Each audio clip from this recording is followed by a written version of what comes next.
Hello everyone, welcome to school diary. So इस video में हम करेंगे क्लास 3 मैथ्स का यूनिट नंबर 7 फ्रैक्शन का एक्सरसाइज 7.5। सो ये जो एक्सरसाइज है वो बहुत ही इंपॉर्टेंट है। इसमें बहुत सारी चीज़ें हैं जो हमें समझनी है, तो ध्यान से आप इसको देखिए, ठीक है।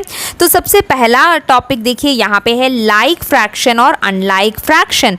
तो ये क्या होता है लाइक फ्रैक्शंस? अभी हमने पढ़े थे फ्रैक्शंस क्या होते हैं, है ना, 1/4/2, 3/4, 5/8, ये सब होते हैं फ्रैक्शन। अब इसमें से आपको लाइक फ्रैक्शन और अनलाइक फ्रैक्शन पहचानना है। तो ये बहुत ही इजी है। देखिए, तो आपको कुछ फ्रैक्शंस दिए जाएंगे, कुछ नंबर्स दिए जाएंगे फ्रैक्शन में। उसमें अगर उनके डिनोमिनेटर्स सेम होंगे, 9 9 9, यहाँ पे सारे डिनोमिनेटर सेम है। डिनोमिनेटर क्या होता है? नीचे वाला नंबर, ठीक है। और ऊपर वाले नंबर को हमने क्या बोला था? न्यूमरेटर। तो इस फ्रैक्शन में ना न्यूमरेटर चाहे कैसा भी हो, लेकिन नीचे वाले जो डिनोमिनेटर्स है ना वो सेम हो, तो वो होता है लाइक फ्रैक्शन। और इस एग्जाम्पल में देखिए सारे डिनोमिनेटर्स डिफरेंट है। यहाँ पर 9 है, यहाँ पर 5 है, यहाँ पर 8 है। तो ये सारे अलग अलग डिनोमिनेटर्स हैं, तो इसको हम लाइक फ्रैक्शन नहीं बोलेंगे। तो ये हो जाएगा आपका अनलाइक फ्रैक्शंस, ठीक है। तो ऐसे आप पहचानोगे कि लाइक फ्रैक्शन और अनलाइक फ्रैक्शन क्या होता है। ध्यान से देखिए, अगर नीचे के जो डिनोमिनेटर्स हैं वो सेम होंगे, सारे एक जैसे हैं, तो वो है लाइक फ्रैक्शन। और अगर डिनोमिनेटर्स अलग अलग हैं जैसे यहाँ पर, तो वो है अनलाइक फ्रैक्शंस, ठीक है। तो ये हुआ एक टॉपिक। अब दूसरा है इक्विवेलेंट फ्रैक्शंस क्या होता है। अगर आपको दो फ्रैक्शंस दिए हैं 1/2 और 2/4, पर इसका मतलब तो सेम ही है ना। इसका मतलब क्या है? 2 पार्ट में एक पार्ट आपको मिला, वो है 1/2, और 4 पार्ट्स में 2 पार्ट आपको मिला, वो है 2/4। लेकिन इसका मतलब तो सेम है ना। यहाँ पर भी आपको इतना मिल रहा है जब आपने हाफ किया, और यहाँ पर भी आपको इतना ही मिल रहा है जब आपने 4 पार्ट में से 2 पार्ट उठाए। तो उसको हम बोलते हैं इक्विवेलेंट फ्रैक्शन, मतलब उसका मतलब सेम होता है, ठीक है। भले ही इसको कितने भी ज़्यादा पार्ट्स में काटे, लेकिन आपको उतने ही पार्ट मिल जाएंगे। तो फ़र्क क्या होगा, है ना। जैसे कि अभी हम एक और एग्जांपल यहाँ पे बना लेते हैं, ठीक है। जैसे यहाँ पे 4 पार्ट्स किया था, आप समझ लीजिए इसमें 8 पार्ट्स कर दिया है। 8 पार्ट्स कर दिया हमने इस पिज़्ज़ा का, है ना। यहाँ पे 2 किया था, यहाँ पे 4, और यहाँ पे अभी 8 पार्ट कर दिया। और इस 8 पार्ट में आपको यहाँ पे 1 2 3 4 पार्ट्स मिल गए, समझ लीजिए। तो फ्रैक्शन क्या होगा आपका? 4/8 होगा। लेकिन इसका मतलब भी सेम है ना। मिला तो आपको इतना ही, यहाँ पर भी आपको इतना मिला, यहाँ पर भी आपको इतना मिला, और यहाँ पर भी आपको इतना ही मिला, है ना। तो ये होता है इक्विवेलेंट फ्रैक्शन। तीनों में चाहे भले ही फ्रैक्शंस अलग हैं, लेकिन उसका मतलब सेम है कि इतना ही आपको मिल रहा है ना। तो ये होता है इक्विवेलेंट फ्रैक्शन का मतलब। अब इसका सम्स में कैसे करते हैं वो देखिए। सो आपका क्वेश्चन ऐसे आएगा कि find 2 equivalent fractions. 2 equivalent fractions आपको ढूंढने हैं। तो वो कैसे देंगे देखिए, एक एग्जाम्पल देखिए। 2/3 में आपको नेक्स्ट 2 इक्विवेलेंट फ्रैक्शन ढूंढना है। तो इक्विवेलेंट फ्रैक्शन ढूंढने का एक रूल होता है। जैसे कि 2/3 है ना, आप न्यूमरेटर को, ऊपर वाला नंबर न्यूमरेटर है ना, न्यूमरेटर को अगर आपने 2 से मल्टीप्लाई किया, तो डिनोमिनेटर को भी आप 2 से ही मल्टीप्लाई करेंगे, ठीक है। कभी भी आप ऐसे नहीं कर सकते कि 2 को यहाँ पे 2 से मल्टीप्लाई किया, यहाँ पे 3 से मल्टीप्लाई किया, ठीक है। ऐसे नहीं कर सकते। दोनों को आपको एक ही नंबर से मल्टीप्लाई करना है, और फिर आंसर ढूंढना है। 2 2s क्या होता है? 4, और 3 2s क्या होता है? 6। तो ये है आपका एक इक्विवेलेंट फ्रैक्शन 4/6। ये एक हमने ढूंढा, ठीक है। अभी अगर आपको नेक्स्ट इक्विवेलेंट फ्रैक्शन, एक और इक्विवेलेंट फ्रैक्शन ढूंढना है 2/3 का, तो आप कैसे कर सकते हैं? अभी आपने मल्टीप्लाई बाई 2 किया था, अब आप कर सकते हैं 2 3s, दोनों को 3 से मल्टीप्लाई करके देखिए, तो आपको एक और इक्विवेलेंट फ्रैक्शन मिलेगा। तो आंसर क्या आएगा? यहाँ पे 2 3s 6, ठीक है, और 3 3s 9, तो 6/9 हो गया नेक्स्ट इक्विवेलेंट फ्रैक्शन। ऐसे आप कितने भी इक्विवेलेंट फ्रैक्शन बना सकते हैं। अब फॉर एग्जांपल सपोज आपका नंबर है 4/6, हम इमेजिन कर रहे हैं एक नंबर, ठीक है। इसका आपको इक्विवेलेंट फ्रैक्शन ढूंढना है। तो आप क्या करेंगे? सबसे पहले सबसे छोटे से स्टार्ट करेंगे, 2 से। सो 4 को 2 से मल्टीप्लाई किया, यहाँ पर भी 2 से मल्टीप्लाई किया, और आंसर आपको क्या मिला? 4 2s 8, और 6 2s are 12। तो ये हुआ उसका एक इक्विवेलेंट फ्रैक्शन। अब इसी नंबर को आप एक और इक्विवेलेंट फ्रैक्शन बना सकते हैं, वो है कि मल्टीप्लाई बाई 3 करें। ठीक है, तब हम क्या करेंगे, तो अभी नेक्स्ट इक्विवेलेंट फ्रैक्शन ढूंढना है तो आप कर सकते हैं 4 × 3 और 6 × 3, दोनों को 3 से मल्टीप्लाई करेंगे तो क्या आएगा, 4 3s are 12 और 6 3s are 18। तो ये होगा आपका नेक्स्ट इक्विवेलेंट फ्रैक्शन 12/18। ठीक है, तो ऐसे हम ढूंढते हैं इक्विवेलेंट फ्रैक्शन। जो भी आपका क्वेश्चन में दिया जाएगा ना, उसको पहले 2 से मल्टीप्लाई करेंगे न्यूमरेटर और डिनोमिनेटर को, फिर 3 से मल्टीप्लाई करेंगे अगला ढूंढने के लिए, फिर 4 से मल्टीप्लाई कर सकते हैं, फिर 5 से, फिर 6 से। ऐसे आप कितने भी इक्विवेलेंट फ्रैक्शन बना सकते हैं। ठीक है, या फिर आप ऐसे मल्टीप्लाई करके ढूंढ सकते हैं या फिर डिवाइड करके ढूंढ सकते हैं। जैसे कि अगर आपका नंबर बड़ा है, जैसे 20/50 है ना, तब आप क्या करेंगे, यहाँ पे डिवाइड बाई 10 करिए, यहाँ पर भी डिवाइड बाई 10 करिए। तो इसका मतलब है कि यहाँ पर 2/5 आएगा अगर आप दोनों को 10 से डिवाइड करेंगे। तो आगे हम एक्सरसाइज में देखेंगे तो आपको और क्लियर हो जाएगा। ठीक है, देखते हैं एक्सरसाइज 7.5। देखिए यहाँ पे right the fraction represented by shaded portion. तो शेडेड पोर्शन का फ्रैक्शन लिखना है जैसे हमने पहले भी किया है ना। यहाँ पे 2 पार्ट है, 1 2, उसमें से एक शेडेड है तो 1/2 फ्रैक्शन होगा। यहाँ पे टोटल 6 पार्ट है ना, तो 6 है ना, उसमें से कितना कलर किया हुआ है, 4 कलर्ड है तो फ्रैक्शन होगा 4/6। यहाँ पे 10 पार्ट्स हैं, 10 पार्ट्स है ना, उसमें कितना कलर किया हुआ है, 2 पार्ट को कलर किया है तो फ्रैक्शन होगा 2/10। नेक्स्ट, अब नेक्स्ट देखिए यहाँ पे जो है 12 पार्ट्स हैं तो 12 में से 3 पार्ट्स को कलर किया हुआ है शेड, तो फ्रैक्शन होगा 3/12। ठीक है, अब नेक्स्ट यहाँ पे 9 पार्ट्स हैं, आप काउंट करके देखिए उसमें कितने पार्ट्स में कलर किया गया है, 3 पार्ट्स में, तो फ्रैक्शन होगा 3/9। टोटल 9 पार्ट्स हैं और उसमें 3 पार्ट्स में कलर किया है। अब यहाँ पे देखिए 8 पार्ट्स हैं, है ना, तो आपको जो है गिनना है 1 2 3 4 5 6 7 8 इस तरीके से।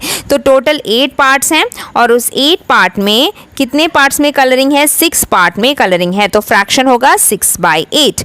देन यहाँ पे 1 2 3 4 पार्ट्स हैं और उसमें 2 पार्ट्स में कलर है 2/4। ठीक है, अब यहाँ पे अगर आप काउंट करेंगे तो 20 पार्ट्स हैं, तो आप पेंसिल से टिक लगाकर काउंट करें। ठीक है, तो यहाँ पे टोटल जो है 20 पार्ट्स हैं और उसमें 4 पार्ट्स में कलर किया है तो फ्रैक्शन होगा 4/20। ठीक है, तो ऐसे आपको शेडेड पार्ट का फ्रैक्शन लिखना है। अब देखते हैं question number 2, circle the like fractions among the following. तो यहाँ पे कौन कौन से लाइक फ्रैक्शंस है। लाइक फ्रैक्शन क्या होता है, उसके जो डिनोमिनेटर्स हैं, जो नीचे वाले नंबर्स हैं वो सेम होते हैं। तो इसमें देखिए इन सारे नंबर्स में 9 9 9 है ना, तो वो आप सर्कल कर लीजिए, तो वो है लाइक फ्रैक्शन। और जो अलग अलग नंबर्स हैं ये सब इस ग्रुप में नहीं आएंगे, ये अनलाइक फ्रैक्शंस हैं। ठीक है, तो ये ईजी है ना, तो ऐसे आपको लाइक फ्रैक्शन के लिए सर्कल करना है। तो आप ये 5/9 4/9 एंड 1/9, ठीक है, इन चारों को सर्कल कर देंगे। अब नेक्स्ट देखते हैं, यहाँ पे आपको बॉक्सेस को फिल करना है, तो कैसे करेंगे, ये लाइक फ्रैक्शन है और ये अनलाइक फ्रैक्शन है। तो हमें पता है कि लाइक फ्रैक्शन मतलब डिनोमिनेटर सेम होते हैं, तो नीचे जहाँ पर भी आपको खाली दिख रहा है वहाँ पे सब आप 7 7 7 लिख दीजिए, क्योंकि यहाँ पे 7 ऑलरेडी है। तो लाइक फ्रैक्शन में सारे डिनोमिनेटर्स को सेम ही रखना है, तो नीचे सारा आप 7 लिख देंगे क्योंकि ये लाइक फ्रैक्शन है। और ऊपर देखिए कैसे लिखेंगे, 1 है 2 है तो यहाँ पे आप 3 लिख दीजिए, यहाँ पे 4 है ऑलरेडी दिया हुआ है और यहाँ पे 5 लिख दीजिए। तो आप इस तरीके से लिख सकते हैं। ठीक है, कुछ भी आप अपनी मर्जी से भी इसमें नंबर डाल सकते हैं, कोई ज़रूरी नहीं है कि 3 और 5 ही लिखना है, बस डिनोमिनेटर सेम होने चाहिए लाइक फ्रैक्शन में। और अनलाइक फ्रैक्शन में भी आप कुछ भी लिख सकते हैं। यहाँ पे देखिए अनलाइक फ्रैक्शन में कोई रूल नहीं है, न्यूमरेटर भी अलग हो सकता है, डिनोमिनेटर भी अलग हो सकता है, तो आप अपनी मर्जी से कुछ भी यहाँ पे लिख सकते हैं। ठीक है, 6 जैसे यहाँ पे 6/8 3/9 5/7 कुछ भी आप लिख सकते हैं, आपको बस कुछ अलग अलग फ्रैक्शन यहाँ पे लिखने हैं, अपनी मर्जी से कुछ भी लिख सकते हैं, 5/8 लिखे या फिर 4/10 लिख दीजिए, कुछ भी आपको इन 3 बॉक्स में आपको लिखना है, पर उसके जो डिनोमिनेटर्स हैं, जो नीचे वाले नंबर्स हैं ना, वो सेम नहीं होने चाहिए, तो वही होता है अनलाइक फ्रैक्शन। तो ऐसे ये किया। अब देखते हैं question number 4, right each pair whether it is like और अनलाइक फ्रैक्शन। तो आपको लिखना है कि ये दोनों लाइक फ्रैक्शन है कि अनलाइक फ्रैक्शन। बहुत ही ईजी है, ये देखिए यहाँ पर भी 9 है, यहाँ पर भी 9 है, तो ये कौन सा फ्रैक्शन होगा? तो ये होगा लाइक फ्रैक्शन, क्योंकि इसके डिनोमिनेटर सेम है, तो यहाँ पे लिखेंगे लाइक फ्रैक्शन। अब इन दोनों के डिनोमिनेटर देखिए, यहाँ पे 5 है, यहाँ पे 4 है, तो ये क्या होगा? तो ये अनलाइक होगा, तो आप यहाँ पे लिखेंगे अनलाइक, ये अनलाइक फ्रैक्शन है, ठीक है। और अब यहाँ पे ये भी डिनोमिनेटर्स डिफरेंट है, तो ये भी अनलाइक फ्रैक्शन होगा। और यहाँ पे डिनोमिनेटर्स सेम है, 6 6, तो ये क्या होगा? ये लाइक फ्रैक्शन होगा। तो ऐसे आपको लिखना है, ठीक है। तो इसमें 2 लाइक हैं, एक ये लाइक है और एक ये लाइक फ्रैक्शन है, बाकी जो दोनों हैं वो अनलाइक फ्रैक्शन है, तो आपको ऐसे लिख देना है, ठीक है। अब देखते हैं आगे question number 5, fill in the missing numerator in each equivalent fraction. So equivalent fraction का मतलब क्या है कि अभी हमने पढ़ा था, न्यूमरेटर को जिससे मल्टीप्लाई करते हैं उसी से डिनोमिनेटर को भी मल्टीप्लाई किया हुआ होना चाहिए, वो होता है इक्विवेलेंट फ्रैक्शन, है ना। सो यहाँ पे आप देखिए सबके 1/4 बन जाता है 2/8, तो वो कैसे बना? देखिए 1/4 2/8 कैसे बना? तो वो कैसे बना? 1 को मल्टीप्लाई किया 2 से और 4 को भी मल्टीप्लाई किया 2 से, तभी जाकर 1/4 2/8 बना, है ना। तो ऐसे आपको पहचानने हैं सारे नंबर्स। तो देखते हैं नेक्स्ट नंबर देखिए 1/3, ठीक है, और यहाँ पे ऊपर डैश है, हमें नहीं पता यहाँ पे क्या है, और नीचे 12 दिया है। तो आप सोचिए कि ये जो 3 है वो क्या मल्टीप्लाई करके 12 बना? तो हमें पता है 3 4 12 होता है, तो हम ऊपर भी मल्टीप्लाई बाय 4 करेंगे, तो यहाँ पे क्या आएगा? 4 आएगा, है ना। 1 4 4। तो आपको देखना है कि न्यूमरेटर और डिनोमिनेटर सेम नंबर से मल्टीप्लाइड होने चाहिए। अब नेक्स्ट नंबर देखते हैं 3/5, ठीक है। तो नंबर है 3/5 और वो बन रहा है यहाँ पे क्या नंबर है हमें नहीं पता, नीचे 20 दिया गया है, ठीक है। अब आप बताइए 520 कैसे बना? 5 4 से मल्टीप्लाई करेंगे तब 20 बना, है ना। तो नीचे 4 से मल्टीप्लाई करेंगे तो ऊपर भी 4 से ही मल्टीप्लाई करके आंसर ढूंढना है, तो आपको आंसर मिलेगा 12, ठीक है। तो फ्रैक्शन होगा 12/20, ऐसे ढूंढा हुआ है ये सारा, ठीक है। तो ऐसे ही आपको अगला भी ढूंढना है। नेक्स्ट देखिए 1/4 बन जाएगा -36। तो अब बताइए 4 36 कैसे बना? 4 9 से मल्टीप्लाई करने पर 36 बना, तो हम ऊपर भी 9 से मल्टीप्लाई करके आंसर निकालेंगे 9/36, तो यहाँ पे आएगा 9, ठीक है। अब लास्ट देखिए 3/7 बन जाता है -35। तो ये 735 कैसे बना? 5 से मल्टीप्लाई करने पर, तो ऊपर भी हम 5 से मल्टीप्लाई करेंगे, जो कि हमारा आंसर होगा 3 5 15। तो हमारा फ्रैक्शन है 15/35, जो कि आप यहाँ पे देख सकते हैं, वही आपको यहाँ पर भी लिखना है, ठीक है। तो ऐसे हमने ढूंढे हैं इक्विवेलेंट फ्रैक्शंस, ठीक है। इक्विवेलेंट फ्रैक्शन का मतलब ही यही होता है, न्यूमरेटर को जिससे मल्टीप्लाई करेंगे डिनोमिनेटर को भी उसी नंबर से मल्टीप्लाई करेंगे, यही फ्रैक्शन का रूल होता है। हम अलग अलग कभी भी मल्टीप्लाई कर नहीं सकते, ठीक है, एक ही नंबर से दोनों को मल्टीप्लाई करना होता है, ठीक है। अब देखते हैं next question number 6, draw picture to show the following fractions are equivalent. अब यहाँ पे आपको बताना है, ड्रॉ करना है, पिक्चर ड्रॉ करना है, लेकिन आप सबसे पहले देखिए कि क्या ये फ्रैक्शंस इक्विवेलेंट है कि नहीं। इक्विवेलेंट मतलब सेम है कि नहीं। जैसे कि नंबर 1 पे देखते हैं 3/4 बन जाता है 6/8, तो क्या ये सही है? देखिए 3 को जब हम 2 से मल्टीप्लाई करेंगे तभी वो 6 बनेगा, है ना। तो नीचे भी 2 से ही मल्टीप्लाई हुआ होना चाहिए और 4 2 8 बन गया, तो ये सही है ना। ये आंसर हमारा सही निकल रहा है। तो ये सही है कि ये एक इक्विवेलेंट फ्रैक्शन है, तो ये सही है। ठीक है, इसी तरीके से आप सारा चेक करेंगे सबसे पहले कि ये इक्विवेलेंट फ्रैक्शन है कि नहीं। जैसे कि 2/5, ये नंबर देखते हैं, 2/5 बन जाता है 4/10। तो हमें पता है कि 5 2s are 10 होता है, और ऊपर भी हम चेक करेंगे कि 2 को 2 से ही मल्टीप्लाई करके ये आंसर आना चाहिए, तो ये भी सही है ना, दोनों को 2 से मल्टीप्लाई किया गया है, तो ये भी सही है। अब नेक्स्ट देखिए 1/3 बन जाता है 4/12। तो यहाँ पर क्या किया होगा, तो यहाँ पर भी न्यूमरेटर और डिनोमिनेटर को इंटू 4 किया हुआ है, 4 से मल्टीप्लाई किया गया है, तभी ये नंबर आया है। ठीक है, तो ये भी सही है। अब नेक्स्ट 2/3 बन जाता है 6/9, तो 2 को 3 से मल्टीप्लाई किया है और इसीलिए वो 6/9 बना है, यानी यहाँ पे दोनों नंबर को जो है मल्टीप्लाई बाय 3 किया है, न्यूमरेटर को भी और नीचे डिनोमिनेटर को भी, तभी आंसर आया 6/9। ठीक है, तो अब आपको इसका फ्रैक्शन दिखाना है। तो इस तरीके से हमने चेक किया कि ये इक्विवेलेंट फ्रैक्शन है कि नहीं। अब इसका पिक्चर कैसे ड्रॉ करेंगे, 3/4, तो इसको कैसे ड्रॉ करेंगे, ये एक सर्कल है, एक पिज़्ज़ा है, ठीक है, एक बिस्किट है, कुछ भी, उसका 3/4 आप कैसे दिखाएंगे, इसको 4 पार्ट्स में आप इसे काटेंगे, टोटल 4 पार्ट्स। ठीक है, और उसके 3 पार्ट्स को आप कलर करेंगे, तो यही होता है 3/4। ठीक है, 3 बॉक्स में आप कलरिंग कर देंगे तो ये बन जाएगा ये वाला फ्रैक्शन 3/4। ठीक है, अभी नेक्स्ट कैसे करेंगे देखते हैं। नेक्स्ट आपको करना है 2/5। तो आप क्या करेंगे, एक सर्कल ड्रॉ करेंगे और उसको 5 पार्ट्स में बांटेंगे। ठीक है, 5 पार्ट्स होने चाहिए और उसमें जो 2 पार्ट है उसको कलर कर देना है। ठीक है, तो आप कैसे करेंगे, यहाँ पे भी कलर कर देंगे 1 और यहाँ पर भी कलर कर देंगे 2। तो इन 2 पार्ट्स में आप कलर करेंगे तो ये हो गया आपका पिक्चर 2/5। ठीक है, तो ऐसे आपको शेडेड पार्ट ड्रॉ करके दिखाना है। ठीक है, तो ये आप कर सकते हैं, बहुत ही इजी है। ये देखिए बहुत ही इंपॉर्टेंट क्वेश्चन है और थोड़ा सा आपको इसमें वर्क भी करना पड़ेगा। यहाँ पे बोला है कि नेक्स्ट 2 इक्विवेलेंट फ्रैक्शन लिखने हैं, यानी आपको नेक्स्ट 2 इक्विवेलेंट फ्रैक्शन लिखने हैं। ओके, सो यहाँ पे देखिए आपका नंबर है सबसे पहले 1/6, तो ये वही है जो हमने किया था 1/6। तो नेक्स्ट इक्विवेलेंट फ्रैक्शन आप करने के लिए सबसे पहले न्यूमरेटर को 2 से मल्टीप्लाई, डिनोमिनेटर को भी 2 से मल्टीप्लाई, जो आंसर आएगा वो है आपका फर्स्ट इक्विवेलेंट फ्रैक्शन, वो है 2/12, है ना। मल्टीप्लाई करिए, 1 2s are 2, 6 2s are 12, तो ये हो गया फर्स्ट इक्विवेलेंट फ्रैक्शन।